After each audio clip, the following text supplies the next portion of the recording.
आज हमने press conference इसलिए बनाई है क्योंकि कल एक बहुत सिग्निफिकेंट रेड क्राइम ब्रांच ने की, जिसके अंदर हमको एक काफ़ी बड़ी रिकवरी हुई है। गोवा के अंदर ड्रग्स का एक इशू हमेशा रहता है and it has been found कि बहुत सारे केसेस में जो overstaying foreigners of different nationalities इसमें ड्रग ट्रेड में इन्वॉल्व पाए जाते हैं। तो ऐसा ही इसी ट्रेंड के चलते हुए कल एक और हमको एक इंसिडेंस मिला इसका कि एक नाइजीरियन एक नेशनल है जिसका नाम है नानियल लूगो अबासिरी, 23 years old नाइजीरियन है।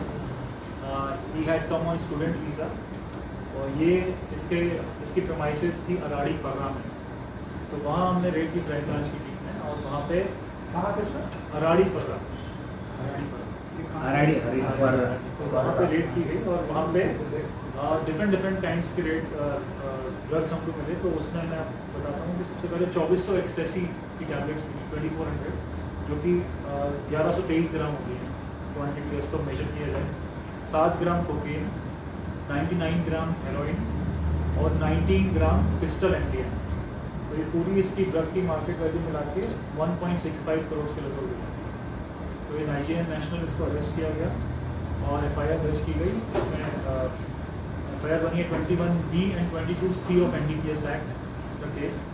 और जो क्राइम ब्रांच की टीम जिसने रेड की थी उसमें धीरू कावलेकर, लक्ष्य आमोनकर, तुषार लोकीकर, प्रगति मलिक, PSI, तो ये सारा हमारा स्टाफ इन्वॉल्व था और काफ़ी इन्होंने अच्छे से वेल प्लान तरीके से रेड की। और इसमें हमको जो इंटेलिजेंस शेयरिंग जो हमारे साथ की थी वो थी तेलंगाना एंटी नार्कोटिक्स ब्यूरो। उन्होंने इंटेलिजेंस शेयर किया और उसके बेसिस पे हमने इस रेड को अंजाम दिया। मैं तेलंगाना एंटी नार्कोटिक्स ब्यूरो का भी मैं इसमें धन्यवाद देना। और इससे कनेक्टेड अब एक और चीज़ हुई कि कल ही के दिन हमने 2 मापसा पुलिस स्टेशन में 2 और अफ्रीकन नेशनल्स को अरेस्ट किया, एक नाइजीरियन और एक आइवरी कोस्ट का। तो दोनों को अरेस्ट किया गया इलीगली स्टेइंग फॉरेनर्स। तो कि उनके पास वीज़ा नहीं था, वैलिड वीज़ा नहीं था, विदाउट एनी लीगल परमिशन दे वर रिजाइडिंग। उन दोनों के नाम पे चिगोजी SPL, ये नाइजीरियन नेशनल है जिसका एज 24 ईयर्स है। दूसरा था इस्माइल बाबा, जो 29 years old, आइवरी कोस्ट का नेशनल। तो उन दोनों के पास वीज़ा नहीं था, इन दोनों को अरेस्ट किया। तो अभी हमको ये लग रहा है कि एक सेम टाइप का ग्रुप है कि जिसमें लिंकेज आ सकती है, कि इन्वेस्टिगेशन चल रही है। तो मैं इस प्रेस कॉन्फ्रेंस के माध्यम से ये भी मैं लोगों से अपील करूँगा कि ऐसे अगर तो कोई इंटेलिजेंस रहता है कि कहीं पे ड्रग ट्रेड हो रहा है या फिर कोई भी उनको सस्पिशियस काइंड का एक्टिविटी दिखता है कि जो ड्रग ट्रेड में इन्वॉल्व है, तो वो डायरेक्टली आप मेरे नंबर पर कॉल कर सकते हैं। ऐसा नहीं कि कोई इंटेलिजेंस आपको लगता है कि कंटिन्यू अगर कोई इंटेलिजेंस आपको लगता है कि देने से आपको कुछ प्रॉब्लम हो सकती है, तो आप directly as SP crime, as SP north आप मेरे साथ शेयर कर सकते हैं। And we will keep identity of informer safe and we will take appropriate action. तो मेरा नंबर पब्लिकली अवेलेबल है। तो क्योंकि हमको ये it's a very high time कि हम लोग एकदम ड्रग्स को ख़त्म करें, और ये हम लगातार प्रयास भी कर रहे हैं।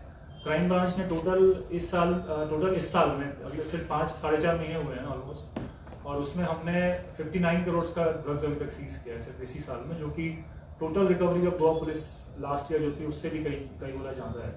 तो ये कंटिन्यूस एफर्ट चल रहा है। तो मैं चाहता हूँ पब्लिक भी इसमें थोड़ा हमारा साथ दे, और कोई भी इन्फॉर्मेशन अगर है इस टाइप की, without fearing anything, they should directly share that information. तो हमारा ये प्रयास जारी है कि जो भी फॉरेनर्स यहाँ पे आते हैं वो किसी तरह की इलीगल एक्टिविटीज़ में इन्वॉल्व ना हो। आज भी इनफैक्ट हम मांद्रे में एक कोमिंग एक्सरसाइज कर रहे हैं, जहाँ पे जो भी इलाके हैं जहाँ पे फॉरेनर्स रहते हैं जनरली, तो वहाँ पे चेक किया जा रहा है कि कोई इलीगली स्टेइंग फॉरेनर तो नहीं है, और उसमें भी एक्शन लिया जाएगा अकॉर्डिंगली। Thank you. किधर नहीं रुका था, पर्रा में ही इधर और कुछ काम क्या कर रहा था? काम तो अभी चल रहा है, उस पर काम अभी तो कोर्ट में प्रोड्यूस कर रहे हैं, उस पर इंटरोगेशन चालू की जाएगी। तो जैसे जैसे अगर कुछ सब्सटेंशियल डिटेल होगी तो I share. But sir student visa पे आया, कहाँ पढ़ाई कर रहा था और कब आया था? वो वेरीफाई कर रहे हैं, उसके पास कागज उस समय मिले नहीं, तो प्रोबेबली उसका कोई फ्रेंड वगैरह यहाँ पे है जिसके साथ नेटवर्क है, जहाँ पे सारे कागज। वीजा फॉर्ज है? नहीं, वीजा में जो फॉर्ड नहीं हो रहा है। बट एक्सपायर्ड है या नहीं, वैलिड वीजा। पहले वाले का वैलिड वीज़ा जो मैंने आपको बताया हाँ। इस वाला, बाकी दोनों का के पास वीज़ा नहीं, नहीं मैं पहले का है जिसके नहीं। वजह से ड्रग्स वीज़ा मिला is valid, student visa student. But कहाँ पढ़ रहा है सर? ये मैं आपको बता दूँ, कोई लोकल कनेक्शन नहीं मुझे।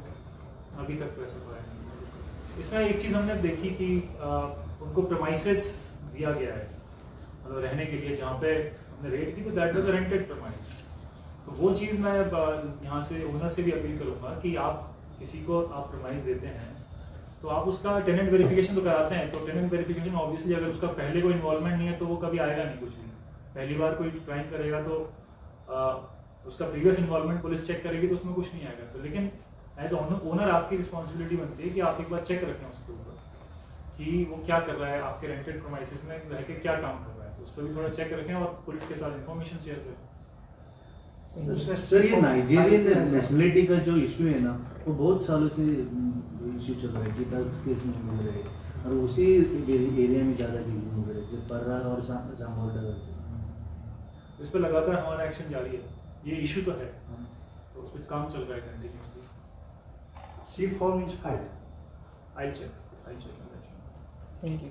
ऐसे सर इन दिनों में काफ़ी थ्रेट कॉल आ रहे हैं, उसके ऊपर कुछ एक्शन इन दिनों में मुझे लगता है शायद 4 से 14 से 5 के बाद कुछ ये इंसिडेंट बॉम्ब थ्रेट किया। तो इसमें क्या हुआ है, हमने पहले जब अप्रैल के महीने में जो बॉम्ब थ्रेट आए थे, एक बस स्टैंड पे आया था कैनकोना के, उसके पहले पीएचपी पे आया था और एक और जगह पे आया था, तो उसका हमने साइबर सेल ने इस पर इंक्वायरी की थी। तो बॉम्ब थ्रेट जनरली उसकी जो ईमेल का हमने ट्रेस किया ओरिजिन, तो उसमें फ्रांस और हंगरी ये सब कंट्रीज़ का आईपी पाया गया कि जहाँ से ओरिजिनेट हुआ है वो मेल।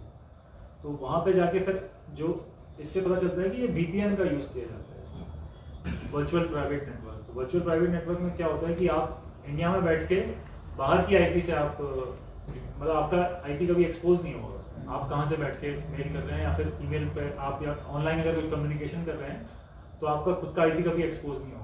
तो उस सर्विस का ये लोग यूज़ करते हैं, एनोनिमिटी उसमें बढ़ जाती है। और हमने फिर जिस वीपीएन सर्विस प्रोवाइडर को ये लिखा है उसको हमने भेजा है कि मेल की आपने ये आईपी किसको अलॉट की, तो वो देने में चूंकि वो वीपीएन सर्विस प्रोवाइडर इंडिया के बाहर के हैं तो वो उतना कॉपरेट नहीं करते, तो उसको हम अप्रोप्रिएटली टेकअप कर रहे हैं। तो अभी उसमें ब्रेक थ्रू तो नहीं मिला है, बट जनरली ऐसा ये ट्रेंड है कि बहुत सारे होक्स बॉम्ब थ्रेट आ रहे हैं। सर्विस प्रोवाइडर कहाँ का है? सर्विस प्रोवाइडर यूएस का है।